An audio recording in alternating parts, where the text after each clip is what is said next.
കർത്തൃദിനം, ശ്രേഷ്ഠദിനം, ആരാധനക്കു വിശുദ്ധദിനം. Hallelujah ഗാനം ചൊല്ലി ഹൃദയങ്ങൾ വാഴ്ത്തിടാം.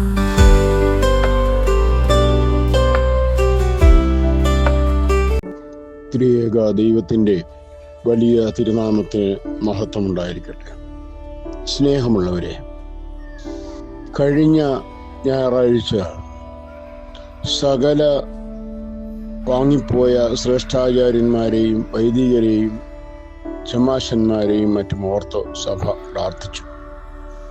നാളെ മൺമറഞ്ഞുപോയ സകല മാതാക്കളെയും പിതാക്കളെയും സഹോദരങ്ങളെയും കുഞ്ഞുങ്ങളെയും ഒക്കെ ഓർത്ത്, വിശ്വാസികളായി വാങ്ങിപ്പോയവരെ ഓർത്ത് പരിശുദ്ധ സഭ പ്രാർത്ഥിക്കുകയാണ്.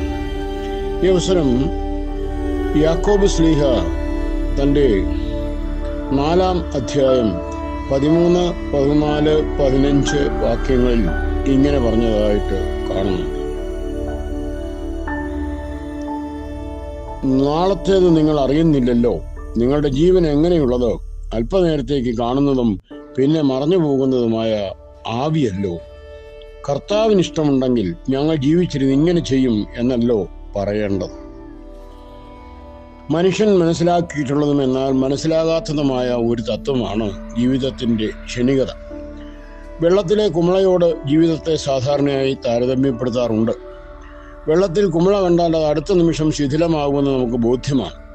ഈ കുമിളയോട് ജീവിതത്തെ നാം താരതമ്യപ്പെടുത്തി പറയാറുണ്ടെങ്കിലും ജീവിതം അതുപോലെ നശ്വരമാണെന്നുള്ള ചിന്ത യഥാർത്ഥത്തിൽ പലർക്കുമുണ്ടോ എന്ന് സംശയിക്കേണ്ടിയിരിക്കുന്നു. പ്രധാനമായി 2-3 തരക്കാരായ ആളുകളെ നാം ലോകത്തിൽ കാണാറുണ്ട്. ചിലർ ജീവിതത്തിന്റെ നശ്വരതയെ യഥാർത്ഥമായി മനസ്സിലാക്കിയിട്ടെന്ന പോലെ തിന്നുക, കുടിക്കുക, ആനന്ദിക്കുക, നാളെ മരിക്കും എന്ന എപ്പിക്കൂരിയൻ പ്രമാണം അവലംബിച്ചിട്ടുള്ളവരാണ്. വേറെ ഒരു കൂട്ടർ ജീവിതം അനശ്വരമാണെന്ന് ബോധിച്ചിട്ട് എന്ന പ്രകാരം തിന്നാതെയും കുടിക്കാതെയും സർവ്വവിഭവങ്ങളും പണമായി കെട്ടിവെക്കുന്നവരാണ് മറ്റുള്ളവർ. മാനസാന്തരമുള്ള ജീവിതത്തെ വിസ്മരിക്കുന്നു എന്ന് പറയാതിരിക്കുവാൻ തരമില്ല. എന്നാൽ ജീവിതത്തെ അതിൻ്റെ യഥാർത്ഥ തോതിൽ മനസ്സിലാക്കിയിട്ടുള്ള 3-മതൊരു കൂട്ടരുണ്ട്.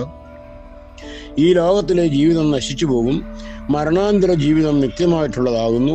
ഈ ജീവിതത്തിൽ വെച്ച് കഷ്ടപ്പാടുകളും ദുരിതങ്ങളും സഹിച്ചാലും വരുവാനുള്ള നിത്യജീവൻ സന്തോഷപ്രദമാകത്തക്ക വിധത്തിൽ ഇപ്പോഴേ അതിനടിത്തറയിടണം എന്നീ തത്വങ്ങൾ ഗ്രഹിച്ചിട്ടുള്ള 3-ാം തരക്കാർ വിരളമാണെങ്കിലും മറ്റ് 2 കൂട്ടരുടെയും അമിതമായ പറച്ചിലിനെ നിയന്ത്രിച്ച് ലോകത്തെ മധ്യസ്ഥാനത്ത് നിർത്തുന്നത് ഈ കൂട്ടരാണെന്നുള്ളതിൽ തെല്ലും സംശയം ഇല്ല.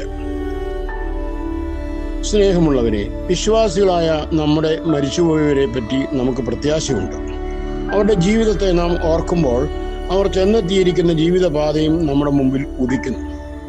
അനർത്ഥത്തിൽ ആറാടി ജീവിച്ചിട്ട് അനുതാപലേശ്യമിന്നെ ഈ ലോകത്തെ വിട്ട ദുഷ്ടരായ മനുഷ്യരെന്ന് നാം വിശേഷിപ്പിക്കുന്നവർ ആശയുടെ കിരണം കാണാതെ പ്രകാശത്തിനെതിരായി പാഞ്ഞ് പാപമാകുന്ന സ്വന്തം കരുനിഴലിനെ മാത്രം വീക്ഷിച്ചുകൊണ്ട് പോകുന്ന കാഴ്ച നമ്മുടെ ഹൃദയത്തെ വേദനിപ്പിക്കുന്നു. പുണ്യ ജീവിതം നയിച്ച് ലോകം വിട്ടിട്ട് പാപ കരുനിഴൽ പുറകിലാക്കി ആശാകിരണങ്ങൾ വീക്ഷിച്ച് പ്രകാശത്തിന് അഭിമുഖമായി പ്രയാണം ചെയ്യുന്ന സുഹൃതവാന്മാരുടെ ജീവിതം നമുക്ക് ആഹ്ലാദം പ്രദാനം ചെയ്യുകയും ചെയ്യുന്നു. നാശയോഗ്യന്റെ വിപരീത പ്രയാണത്തിൽ സഹതപിക്കുകയല്ലാതെ എന്ത് ചെയ്യുവാൻ നമുക്ക് കഴിയും? അവരുടെ ഈ ഓട്ടക്കളത്തിൽ നമ്മുടെ പ്രാർത്ഥനകളും നേർച്ചകളും അവർക്കൊരു പ്രോത്സാഹനം കൊടുക്കും എന്നുള്ളത് നിസ്തർക്കമാണ്. സകല മരിച്ചവരെയും ഓർക്കുന്ന ഈ സുദിനത്തിൽ പ്രത്യാശയോടെ നമ്മിൽ നിന്ന് വാങ്ങിപ്പോയിട്ടുള്ളവർക്ക് വേണ്ടി പ്രാർത്ഥിക്കാം. മൺമറഞ്ഞുപോയ ആ തലമുറയിൽ നമുക്ക് നേരിട്ട് പരിചയമുള്ള പ്രിയപ്പെട്ടവർ നമുക്ക് നൽകിയതായ ശാസനകളും വാത്സല്യങ്ങളും സ്നേഹവും സന്തോഷവും എല്ലാം ഇത്തരത്തിൽ നാം ഓർക്കേണ്ടിയിരിക്കുന്നു. ആയതുപോലെ തന്നെ ജീവന്റെ മാർഗം എന്തെന്ന് യാക്കോബ് ശ്ലീഹ ഓർപ്പിക്കുമ്പോൾ ദൈവത്തിന് കീഴടങ്ങുവിൻ, പിശാചിനോട് എതിർത്ത് നിൽപ്പിൻ, ദൈവം നിഗളിയോട് എതിർത്ത് നിൽക്കുകയും താഴ്മയുള്ളവർക്ക് കൃപ ചെയ്യുകയും ചെയ്യും. പാപികളെ നിങ്ങൾ കൈകളെ വെടിപ്പാക്കുവിൻ, ഇരുമനസ്സുള്ളവരെ ഹൃദയങ്ങളെ ശുദ്ധീകരിപ്പിൻ, കർത്താവിന്റെ സന്നിധിയിൽ താഴുവിൻ, അന്യോന്യം ദുഷിക്കരുത്.